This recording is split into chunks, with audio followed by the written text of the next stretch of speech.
Right in the middle of my vacation, my son sent me a text. He wrote, "We know this is your beach house, but we want some private time with my wife's parents, so please move to a hotel." I replied, "Okay, I understand." And then, I made my final move. What happened just 1 hour later made my in-laws beg my son to divorce their daughter. Dear listeners, before we start this painful story, I want to ask you for a small favor. If this story touches your heart, please like this video, subscribe to the channel, and tell me in the comments which city or state you are listening from. It truly warms my heart to know how far my voice reaches. Happy listening. The midday sun in the low country doesn't just warm your skin, it drains you. It burns away everything unnecessary, leaving only what truly matters. The hot stone underfoot, the dry smell of Spanish moss, and the loud cry of cicadas that makes your head ache by evening. But here on the terrace of Indigo Point, the heat felt different. The air felt heavy. Not because of humidity, but because of the cold silence hanging over the dining table. I stood at the kitchen island with my back turned to my guests, cutting a ripe, sweet watermelon. The knife slid into it with a soft crunch. This was my kitchen. I designed this house myself 20 years ago.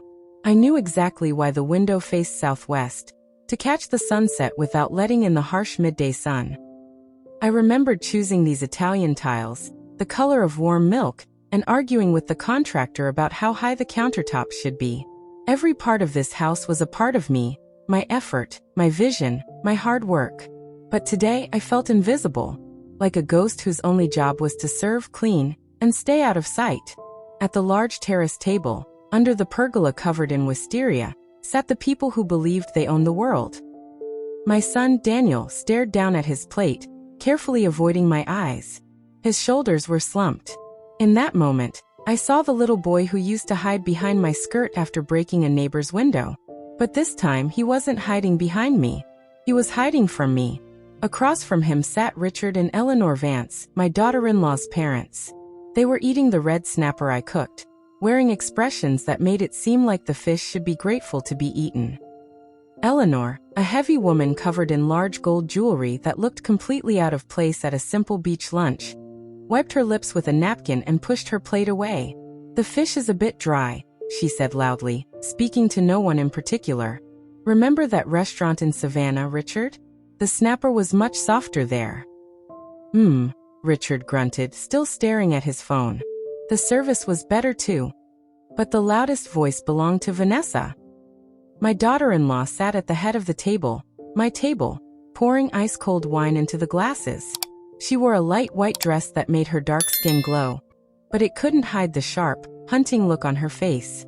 She looked around the terrace like a general examining land she had conquered. "Mom, Dad, you have no idea what plans we have," she said cheerfully. Her voice scraped my ears like metal on glass. "Daniel and I decided this wall is completely useless," she continued. "We'll tear it down, add floor-to-ceiling glass, wide views, and redo this garden." She waved her wine glass carelessly toward my rose bushes, the ones I had cared for years, carefully choosing plants that could survive the salty air. "Too old-fashioned. All these bushes and flower beds need to go.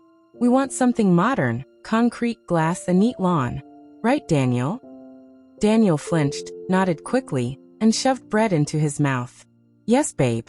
Whatever you say." I froze, holding the platter of watermelon. Somewhere deep inside me, near my chest, something cold and heavy formed. They were talking about destroying my life's work, as if I wasn't even there. As if I were just decoration, an old piece of furniture ready to be thrown away. "Miss Margaret," Vanessa snapped, her voice sharp like a whip. "We're out of wine. Bring another bottle from the fridge, and more ice. This ice has melted." She didn't even look at me. She simply snapped her fingers in the air. The Vances exchanged quick looks and small smirks. In their world, there were only two kinds of people: those who are served, and those who serve. To them, I, the owner of a very expensive villa, was just a poor relative allowed to stay out of kindness, as long as I worked in the kitchen. I took a slow breath and counted to 3. Anger gives bad advice. Anger is an emotion, and emotions destroy structure. As an architect, I knew that once a foundation cracks, you can't fix it with paint. But for my son's sake, because of the fragile peace I felt forced to protect, I stayed calm. "I'll bring it right away," I said softly. My voice was steady. I placed the watermelon on the table, picked up the empty bottle, and walked back into the cool house. In the quiet hallway, I pressed my forehead against the cold wall. My heart was pounding so hard I could hear it in my ears. "Endure it, Margaret," I whispered to myself. Asterisk. They're leaving in a week. You survived building this house in the 90s. You survived a divorce. You survived hard economic times. You can survive this disrespect too. When I came back with the wine, I caught Eleanor looking at me. Her look wasn't kind. It wasn't sympathy at all. It was that slow, judging look, like how someone studies a strange insect. "So Yulia, you really do everything yourself?" she asked lazily. "Back home, we have people for that." Then she added, "Daniel says you don't really have anything to do in retirement, so you just keep yourself busy." I didn't respond. I simply poured their wine, feeling something tight inside me pulling harder and harder, stretching to the point where it could snap at any second. "I need to go to the market," I said suddenly. The words slipped out before I even thought about them. I needed to leave. I needed to escape this circle of humiliation. I needed air that wasn't poisoned by arrogance. "We're out of fresh figs," I added. "Do you like figs with your cheese?" "Sure, go ahead," Vanessa said carelessly, already turning back to her parents. "And get some of those big olives too. Just don't buy the cheap ones like last time." I grabbed my bag and walked out through the gate without changing my clothes. The sunlight hit my eyes hard, but I welcomed it. I needed that brightness. I walked down the winding road toward the ocean, passing tall oak trees covered in hanging moss, standing like silent guards. The sound of the waves grew louder, slowly drowning out the noise in my head. Here, among everyday people, surrounded by the smell of fried shrimp, spices, and the sea, I usually felt alive. The market was busy and loud. Vendors shouted to customers. The air smelled of dill and smoked mullet. I stopped at a stall run by a vendor I knew well, and began choosing figs. Dark purple ones, their skins splitting because they were so ripe. Out of habit, I carefully picked the best fruit, still thinking of the people waiting back at the villa. Then my phone vibrated in the pocket of my linen sundress. I pulled it out, squinting in the bright sun. A message from Daniel. My heart skipped. Maybe he felt guilty. Maybe he wanted to apologize for how his wife had treated me. I opened the message. The words blurred for a moment, but the meaning hit me instantly. Like a punch to the stomach. "Mom, we know this is your beach house, but Vanessa's parents feel uncomfortable. We want to spend time alone with them to discuss family business. Please move to a hotel until the end of the week. We'll pay for it." I froze right there in the middle of the market. People kept moving around me. Someone bumped into my shoulder and muttered sorry, but I didn't hear it. Everything around me went silent. Your beach house. That's what he called my home. My safe place. My sanctuary. Uncomfortable. In my own house. Moved to a hotel. I read the message again. The tears that had been sitting in my throat for the past 2 hours suddenly disappeared. They vanished like water on hot metal. Instead of anger, instead of bitterness, something else settled in. A cold, clear understanding. I finally saw the truth. I saw how broken the foundation of our relationship had become. For years, I had ignored the cracks. I patched them with love, money, and patience. But now, the structure had collapsed, and I refused to stand in the ruins. They wanted privacy. They wanted to discuss family business in my house. After pushing me out the door, fine. I didn't call to scream. I didn't send long messages about respect or gratitude. I felt calm, like a surgeon lifting a scalpel to remove something rotten. I typed one word, understood. Then I pressed send. I closed the chat with my son. I didn't open a hotel booking app. Instead, I opened my contacts and scrolled down to a name I hadn't called in 3 years, but kept just in case. Desmond. Luxury real estate. The phone rang immediately. I stood there in the market, holding a bag of figs they would never taste in one hand, and my phone in the other, now a trigger. "Hello, Ms. Yulia," the voice said, surprised. "What a pleasure. Haven't heard from you in years. Hello, Desmond, I replied. My voice was firm, solid as the stone foundation of my house.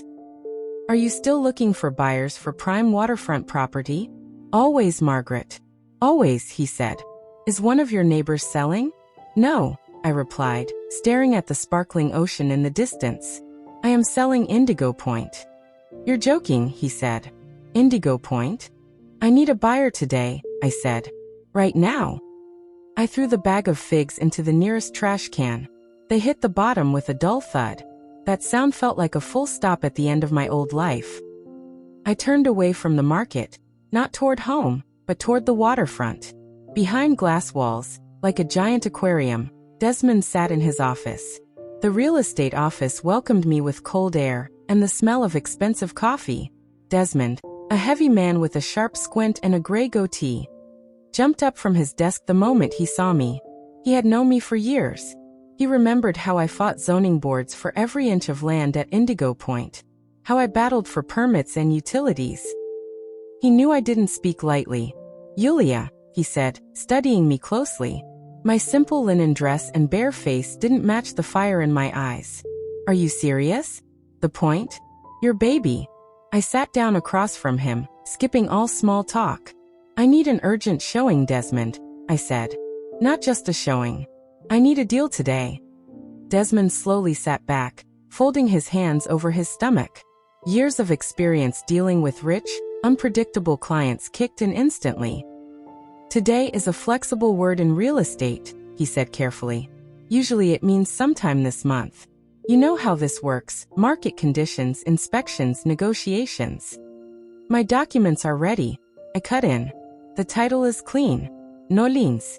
I am the only owner. I spoke in a flat, firm tone, cutting my sentences short. I don't need negotiations. I need someone with cash who wants this house right now. Someone ready to pay and take over immediately. Desmond narrowed his eyes and studied my face. He was searching for signs of panic, madness, or heartbreak. But all he saw was calm, cold planning. Did something happen? He asked carefully. A new chapter has started, I replied. And there's no space in it for old walls. Do you have a buyer like that? Desmond bit his lip, then suddenly reached for his keyboard. There is one, Titus. Titus the Titan Banks. A developer from Atlanta. He has insane money and a short temper. He's been watching your property for years. Says the view alone is worth $1 million. He's in town right now. He wants a fully ready house he can move into tomorrow. But Yulia, he's difficult. I don't care about his personality as long as he has the money. I cut in. Call him. Tell him the owner can show the house in 1 hour. And tell him the condition of sale is immediate vacating of the property by. I paused for a second, choosing my words. By the temporary tenants. Desmond raised his eyebrows but didn't ask questions. He dialed the number, put it on speaker, and gave me a quick wink. Hello, Mr. Banks. Yes, this is Desmond. Remember the house on the point? Yes, the one with the terraces. The owner is ready. Yes, today. The price. He looked at me. I wrote a number on a piece of paper and slid it across the desk. It was a number that could buy me a comfortable life anywhere in the world. Desmond smiled and said the amount out loud. A rough, booming laugh came through the speaker. If it's exactly as you described, I'll buy it without seeing it. We're on our way. We'll be at the gate in 40 minutes. Desmond ended the call. He took the bait, he said. Let's sign a preliminary agreement so you don't change your mind when emotions settle. I picked up the pen. My hand didn't shake. I wasn't signing away a house. I was signing for my freedom. With every line I signed, the weight I had carried for years lifted from my shoulders. I was no longer the convenient mother, the free cook, or the unwanted guest. I was Margaret Thorne again, an architect in control of her own life. Thank you, Desmond, I said, standing up. I'll meet you at the villa. As I left the office, I caught my reflection in the window. A tired woman in a simple sundress, loose strands of hair around her face. No, that wouldn't do. I would not return as a victim. I would return in control. I stepped into the boutique next door. It was a high-end shop where Vanessa, my daughter-in-law, only liked to window shop and complain about the prices. I walked in confidently. I didn't need new clothes. There wasn't time. I needed details, small things that change how you stand and move. I chose a silk scarf, deep emerald green with gold threads. It looked strong and elegant. I tied it around my neck the same way I used to when I defended my architectural designs in my younger days. Next, I picked oversized tortoiseshell sunglasses. They hid the tiredness in my eyes and gave my face a cool, unreadable look. I paid and stepped back onto the street. Now I felt different. The silk cooled my skin.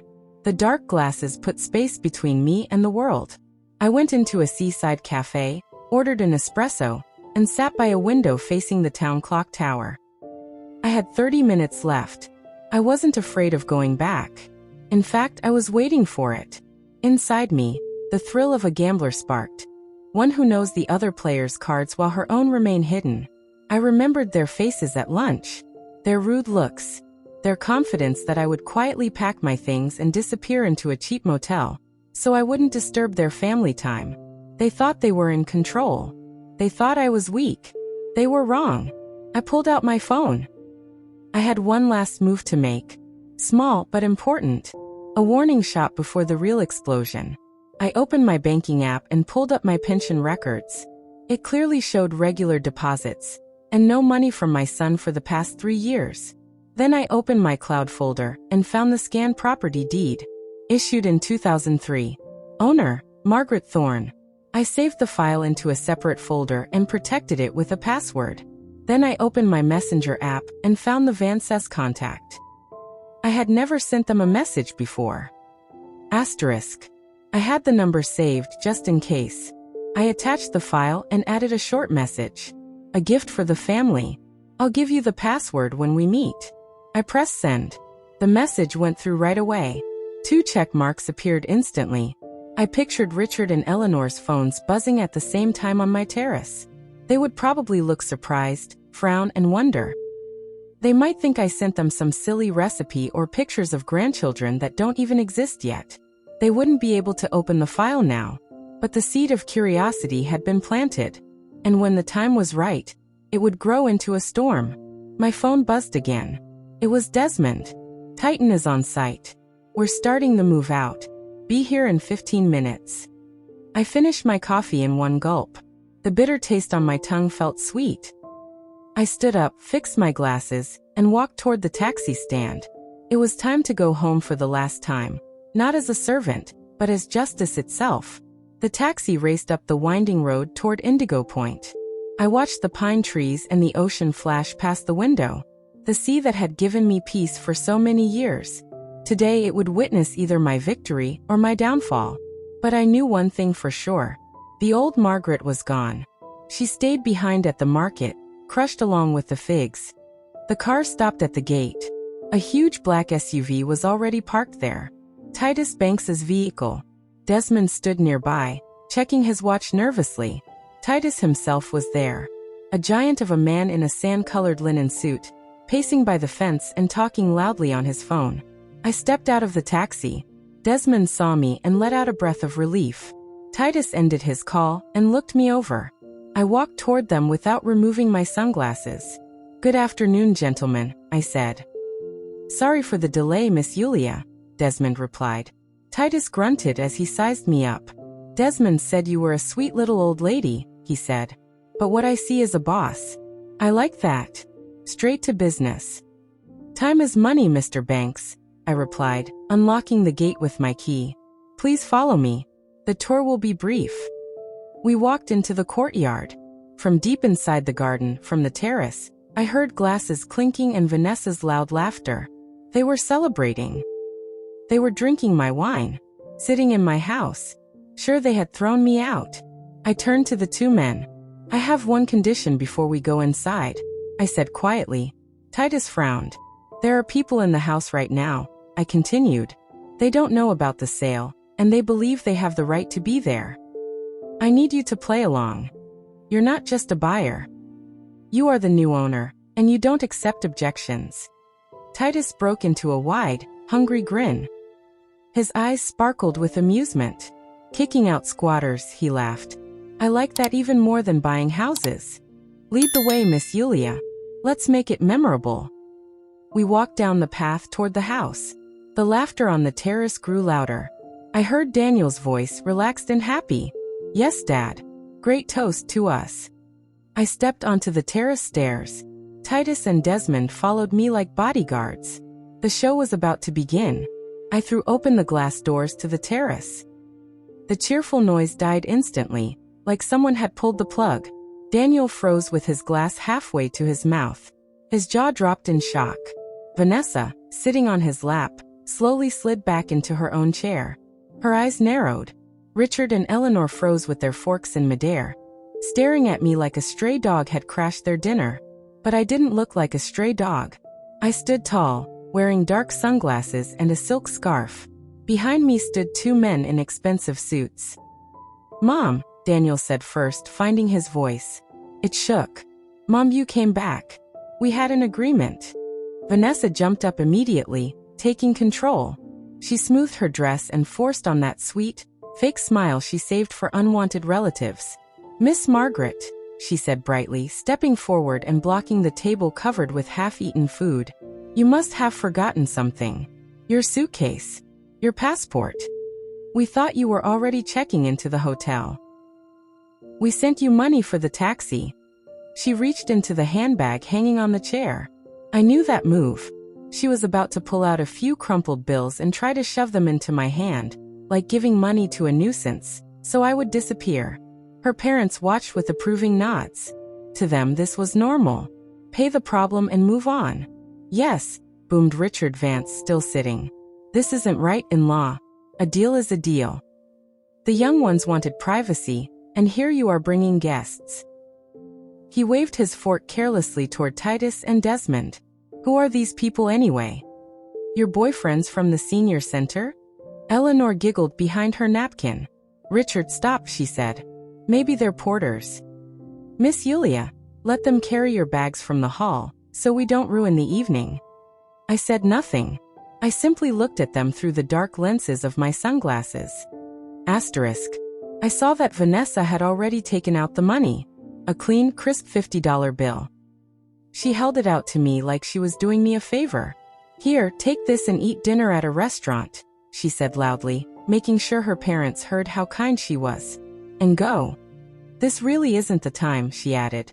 We're having a family meeting. Daniel, my son, sat with his head down. He wouldn't look at me. He kept spinning the stem of his wine glass, as if hoping that if he did it long enough, I would disappear. Mom, please, he whispered. Don't embarrass us. Leave. That word. Leave hit me like a gunshot. Soft and quiet, but deadly. In that moment, he chose his side, final and permanent. I slowly took off my sunglasses. My eyes were dry and steady. No tears. No begging. Only cold strength. I ignored the money in Vanessa's hand. I walked past her like she wasn't even there and stopped in the middle of the room. Mr. Banks, I said clearly, speaking to the man beside me. Please come in. Don't be shy.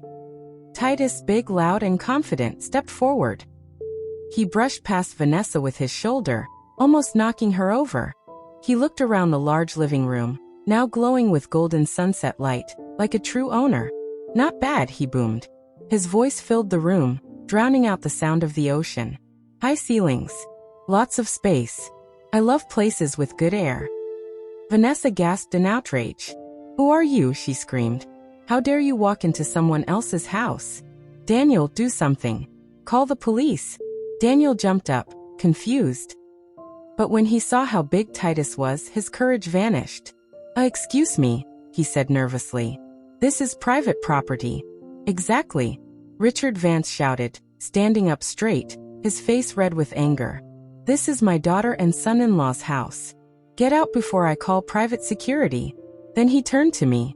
And you, Yulia, have you lost your mind in your old age, bringing strange men into the house? I ignored their shouting completely and turned to Titus. As you can see, I said calmly, the living room has excellent natural light.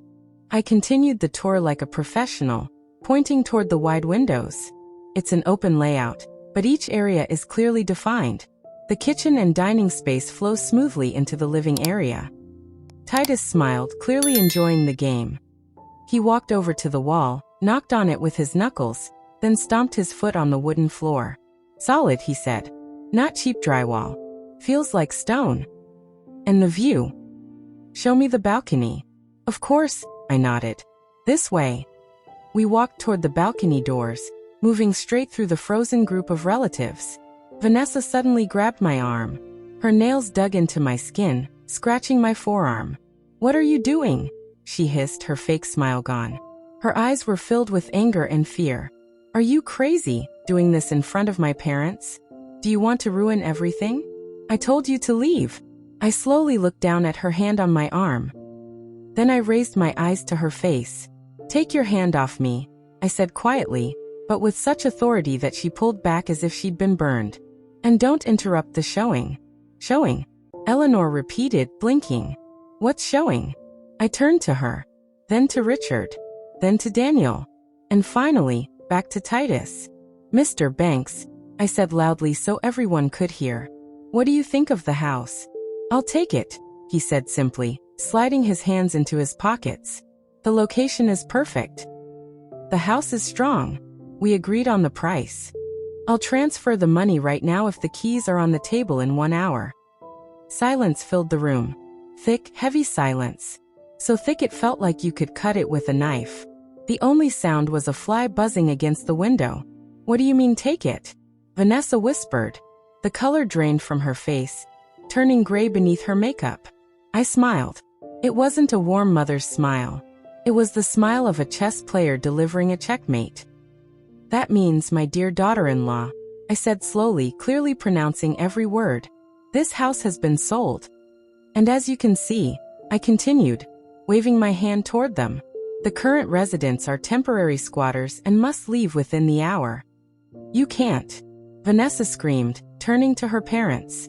Mom, Dad, she's lost her mind. She has dementia. She thinks she's selling our house. Richard Vance frowned deeply. His thick eyebrows pulled together. He looked at me, then at his daughter, then at Daniel, whose face had gone pale as chalk. Vanessa, he said slowly. What is she talking about? Why does she say this house is hers? Vanessa panicked.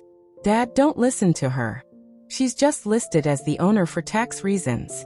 You know how it works. We'll pay the mortgage. We put millions into this place. This is our house. Nominal owner? Titus laughed coldly. Lady, I saw the documents half an hour ago. It's clear as day. Margaret Thorne, sole owner. No liens. No mortgage. No shared ownership. Clean as a newborn's tear. Vanessa opened her mouth to argue, but no sound came out. She searched desperately for another lie. But the web she had spun for years was finally tearing apart under the weight of the truth.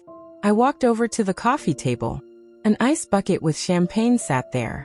Beside it was my folder from Desmond's office.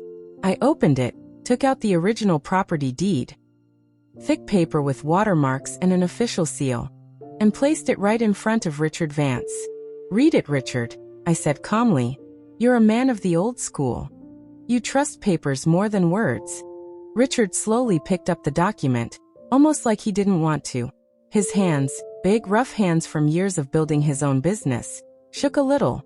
He put on the glasses hanging from a chain around his neck and started to read. He looked up at his daughter, then back down at the paper again. Thorne, he read out loud. Basis. Land purchase agreement from 2001.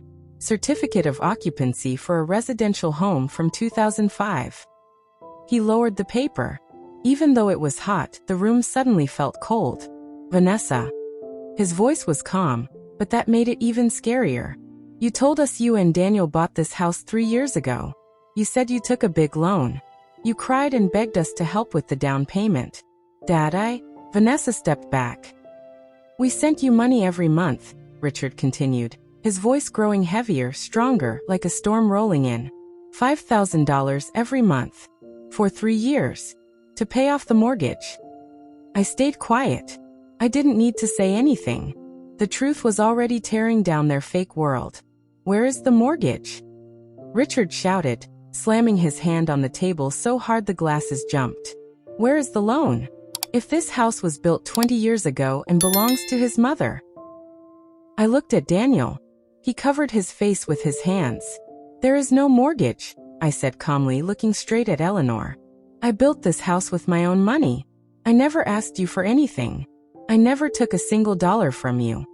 The silence felt like an explosion. Richard's face slowly turned purple, the color crawling up from his neck like a thermometer about to burst. He looked from the papers to his daughter, then to his son-in-law, who was still hiding his face. $5,000, he gasped. Every month. 3 years. That's $180,000. Where is that money, Vanessa? Cornered, Vanessa did what she always did. She attacked. Dad, you don't understand, she screamed, her voice breaking. The house needed work. Renovations. We renovated it. Look at the tiles, the windows. That all costs money. We changed the plumbing, the roof. I couldn't stop myself. I laughed, a short, dry laugh. Renovations? I repeated, walking to the wall and running my hand over it. Vanessa, this plaster was done in 2010. Hand-finished, Italian style. It's still perfect because I maintain it. The floor tiles are from a 2008 vintage collection. The windows were installed 5 years ago, before your marriage. There were no renovations here. Not a single nail was paid for with your money. You're lying, Vanessa screamed, pointing at me with her perfectly manicured finger. You're just a greedy old woman. Silence. Richard roared, making the chandelier shake. He stepped toward her, towering over her like a wall. Don't you dare insult the woman whose house you live in and lie to our faces. Renovations? Plumbing? I'm a builder, Vanessa. I know when a house has been renovated, and when it hasn't been touched for 10 years. You thought we were fools. Eleanor, who had been silent in shock, suddenly burst into tears and grabbed her chest. Vanessa, my child, how could you? We saved that money from your father's retirement fund. We thought you were struggling. Daniel finally dropped his hands. His face was pale. I didn't know, he whispered, looking at his father-in-law in horror. Mr. Vance, I swear I didn't know about the money. Vanessa said you were just helping with groceries and lifestyle things. I didn't know the amounts. I thought they were gifts. Gifts? Richard shouted. Gifts the size of a top executive's salary? Are you a man at all? You didn't notice where your wife got fur coats, cars, trips to Tulum while you sit at your job as a junior associate? You thought it all fell from the sky. Daniel shrank back. He really had been blind, or chose to be.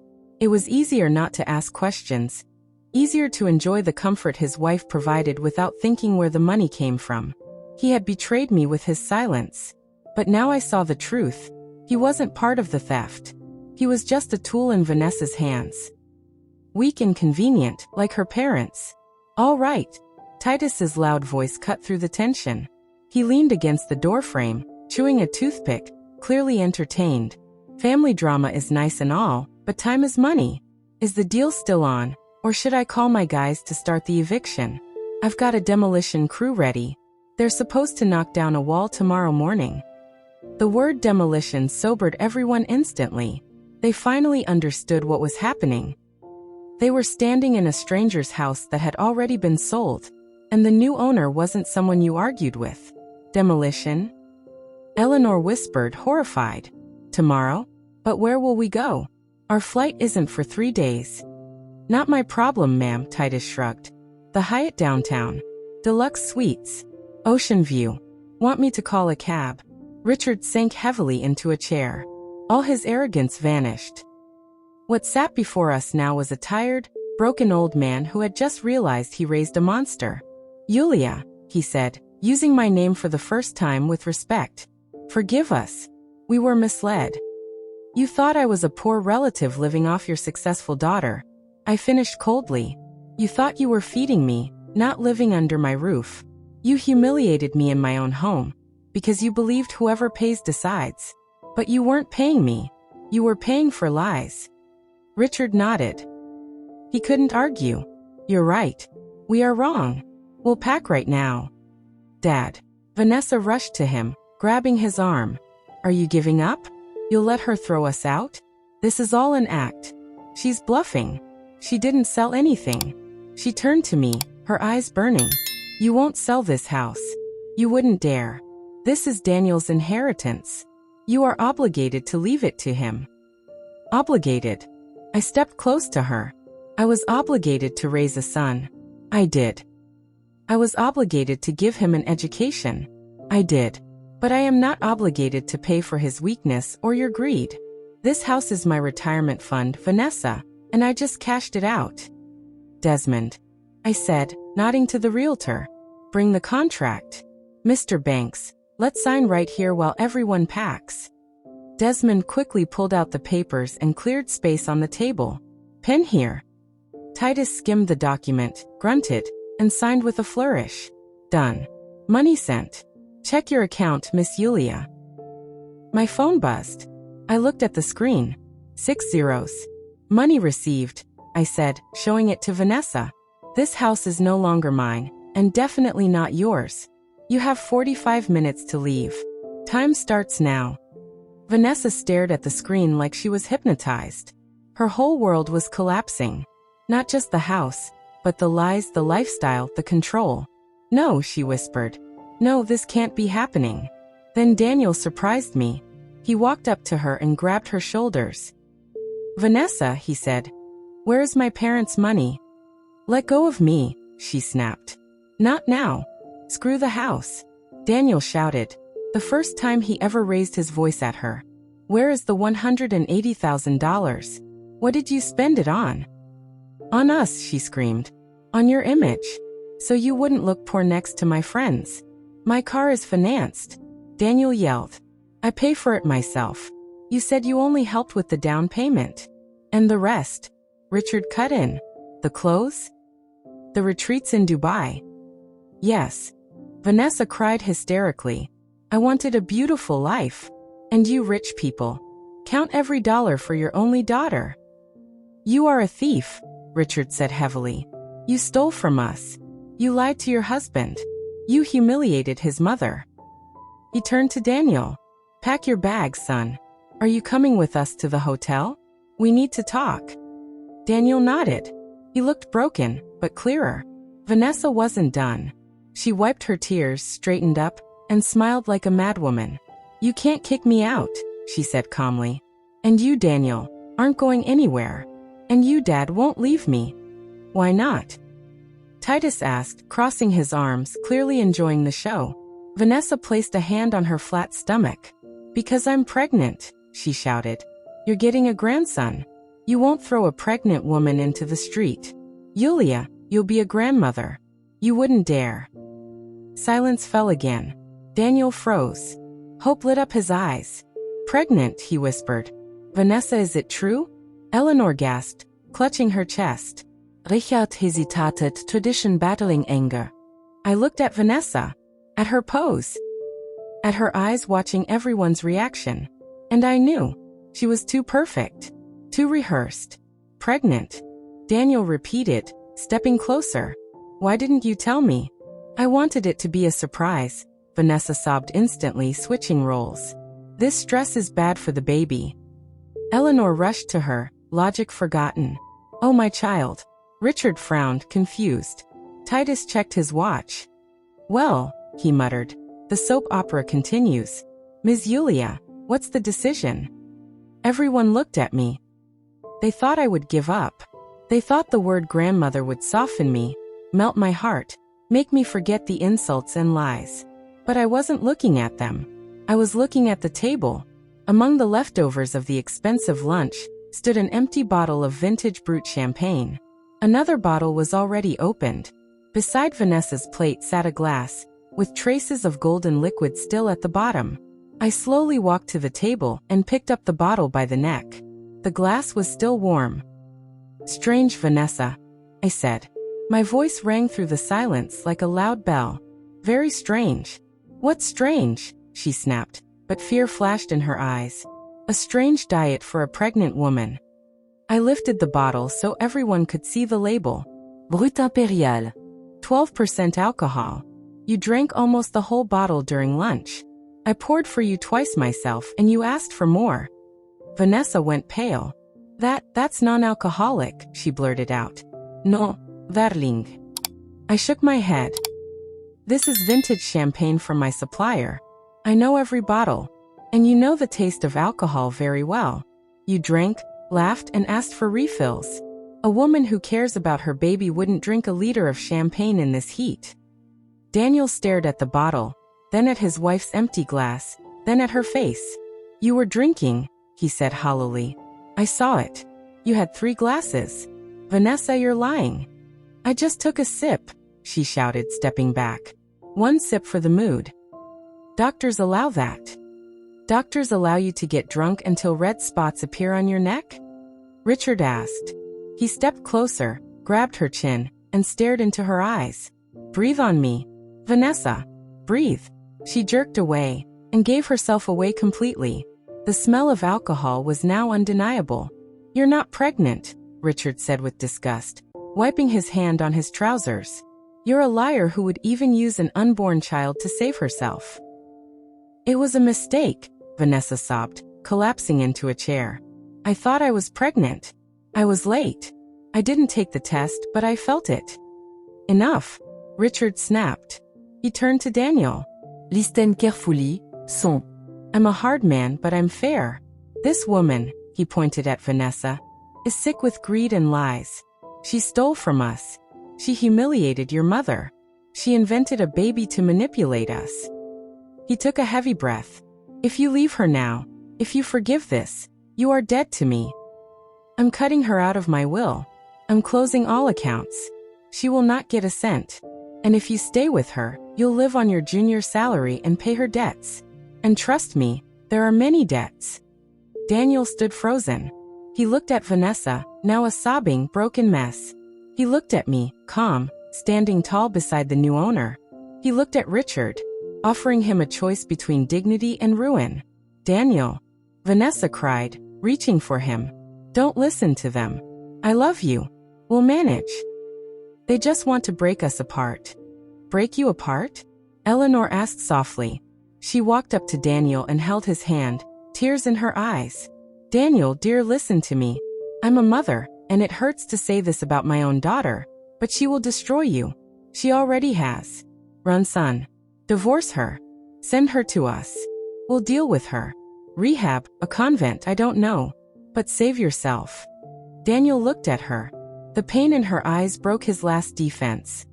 He gently pulled his hand from Vanessa's grip. I'm filing for divorce, he said quietly but firmly. What? Vanessa froze. I'm filing for divorce, he repeated louder. I don't believe you anymore. I'm tired of being a fool. He turned to me. Mom, forgive me. I was blind. I nodded. I forgive you, son. But the house is sold. You have to leave with them. I understand, he said softly. I'll go to a hotel. I need time to think. Excellent. Titus clapped his hands. Drama finished. Curtain down. Everyone exit. Richard grabbed the struggling Vanessa by the arm. Eleanor picked up her bag. Daniel took his jacket. Vanessa screamed, cursed, threatened lawsuits, but her father dragged her out like a bulldozer. 5 minutes later, their car sped out of the gate. Silence fell. Only me, Desmond, Titus, and the sound of the sea remained. Well then, landlady, Titus said with a wink, lighting a cigar. Beautiful performance. When do I get the keys? I walked to the terrace railing. The sun was sinking into the sea, turning the water gold. This view, I said quietly, is worth more than money. I turned to him. Mr. Banks, what if we rewrite the ending? He studied me like a poker player. Legally, he said slowly. You're standing on my balcony. I can reverse it, I said calmly. The transfer can be cancelled. Right now. Why, he asked. You got paid. You cleaned house. Why keep a place full of betrayal? I looked at the sea. The betrayal was in the people. Not the walls. They're gone. The house stays. I straightened my back. I sold it to burn bridges. Now the lesson is learned. The curtain is down. Desmond gasped. Yulia, my commission. You keep it, I said. Payment for Best Supporting Actor. Now all eyes were on Titus. And what do I get? He asked. A full refund. Plus 10%, I said. For your time. And your entertainment. He laughed loudly. You've got guts, he said. And you know what? I knew you wouldn't sell. What? The way you touched the walls, he said. Sellers don't do that. He tore the contract in half. Justice restored, he said simply. I felt my knees weaken with relief. You'll still take the 10%? I asked. Of course, he grinned. Business is business. The deal was undone. The house was mine again.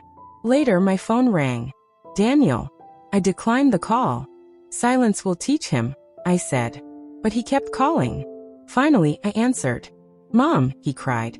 They kicked Vanessa out on the highway. I raised an eyebrow. She's screaming, throwing rocks. Eleanor is sick. What do I do? Listen carefully, I said. Help the parents. Call an ambulance if needed. Vanessa is an adult. She'll survive. But she's my wife. She's a criminal, I said firmly. Choose wisely. He paused. No, he said finally. I won't go back. Good, I said. Call me in a month with a plan. I ended the call. The silence felt clean. Bravo, Titus said. That was real strength. That was love, I answered. Sometimes love means letting go. Later, a travel alert popped up. Tickets to Rome are cheaper. Interested? I smiled. Yes, I said. Tomorrow. And that morning, a courier arrived with white roses. Behind him stood Titus. I came with a proposal, he said. And that was how a new chapter truly began. The man carried the basket into the yard and set it gently at my feet. Among the white roses lay a clean white envelope. This is for you, Titus said. Last night stayed with me. You don't often meet a woman with such strength and such love for life. I raised my eyebrow, curious. And what's inside the envelope? I asked. Another sales contract? No, he said, stepping closer. It's a management contract. He smiled slightly. I know you're leaving for Italy. The house will be empty. And honestly, I fell in love with this place. With your garden. He paused, then continued. I want to rent Indigo Point for the whole summer. I'll pay very good money, but I have one condition. And that is? I asked. You let me send you pictures of the roses sometimes, he said, so you can tell me how not to kill them. I'm terrible with plants, and it would be a crime to ruin something this beautiful. I laughed. The laugh felt light and free, lighter than I had felt in years. You really know how to make an offer that's hard to refuse, Mr. Banks, I said. He leaned closer and lowered his voice. And one more thing. I can keep an eye on the house. No relatives will get any funny ideas about coming back. My security team is very convincing. It was perfect. The house would be safe. The flowers would be cared for. And I'd have extra money for travel and peace of mind. I agree, I said, holding out my hand. An hour later, I was already sitting in a taxi. Titus stayed behind at the villa, the temporary guardian of my home, watering my roses and keeping away the ghosts of the past. I looked back at the house and the sparkling sea as they slowly faded from view. My phone buzzed in my bag. I checked it. A message from Daniel. Mom, I filed the report. Vanessa was detained for disorderly conduct on the highway. Then the truth about the loans came out. It's bad. Her dad is furious. I rented a room and I'm looking for a job. Forgive me. I'll fix this. I smiled and typed back. I believe in you. You'll handle it. See you in a month. I'll bring you an Italian tie. Love you. Then I went into my settings and blocked Vanessa's number. Forever. I leaned back in the seat, breathed in the smell of the leather, and watched the road stretch ahead. Ahead was the airport. Ahead was Rome. Ahead was a life that belonged only to me. I closed my eyes, and for the first time in many years, I didn't hear other people's demands. I heard my own soul. The silence was beautiful. Did you enjoy the story? And which city are you listening from?